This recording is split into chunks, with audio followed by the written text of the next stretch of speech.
So just understand, when you get into this tech thing, you need to be good at troubleshooting.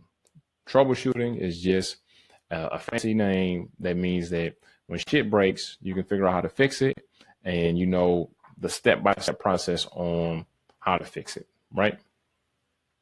So this is one of the things I want you to do. If you've never done it before, once you get done watching this video, just take it down as a note right now.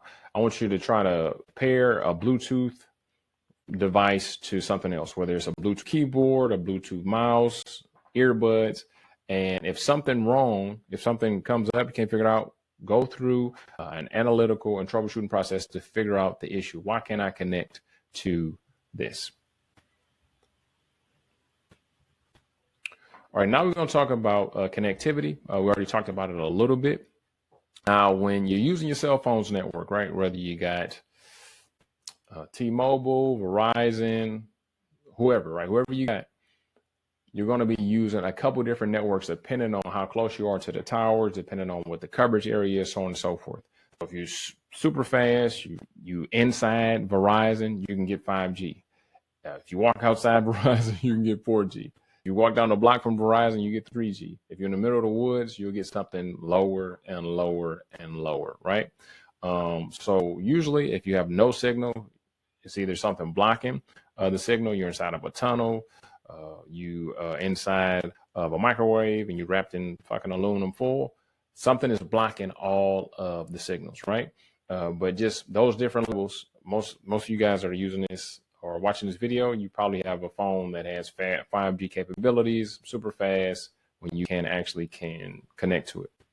Another thing is a mobile hotspot, which is literally using your tablet, using your cell phone, using whatever device has the internet. You use that as a hotspot to share your internet connection with another device. Now, with a hotspot, your internet may not be as fast, it may not be as reliable, but it's better than nothing. And another thing is, when you are either using a mobile hotspot or tethering, which is literally meaning that you plug in a cable from one device to another device and you share information, share internet connection, so on and so forth. You got to make sure that if you're using Wi-Fi, right? You got to make sure you're using Wi-Fi, that you have everything correct. You got the right network name. So a Wi-Fi network name, the acronym for that, and it's a lot of acronyms on A+. If you don't feel comfortable with acronyms, you might as well go take a fucking nap, because you're not going to pass this. So SSID is what the name of the network is, right? So the name of the network is SSID, or Service Set Identifier. So SSID is the name of the Wi-Fi network. And Wi-Fi networks have different security types. Most Wi-Fi networks is going to run off of something called WPA2, which is going to provide government grade encryption.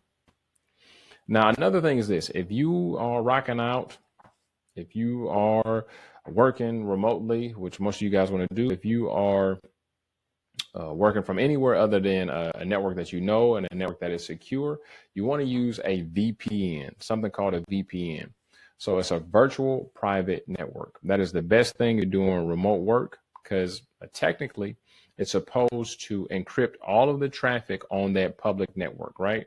So you're on the public network, and then it creates your own virtual private network that you're on by yourself, so you can connect to your work network, you can connect to the internet, and all of the traffic that you're going to, all the things that you do, should not be able to be seen by anybody else. It's almost a requirement. I would strongly suggest, if you are anywhere other than at your house, that you use a VPN if you're trying to connect to any type of public facing Wi-Fi.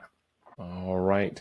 So the next thing we'll talk about is synchronization and cloud services. Before we get into this, please make sure that you comment below, like, and share this with anybody who is looking to pass A+ and wants to get a tech career. Also, if you are looking for any type of training for A+, Net Plus, Security Plus, if you need a lot more than just this free video, you can head over to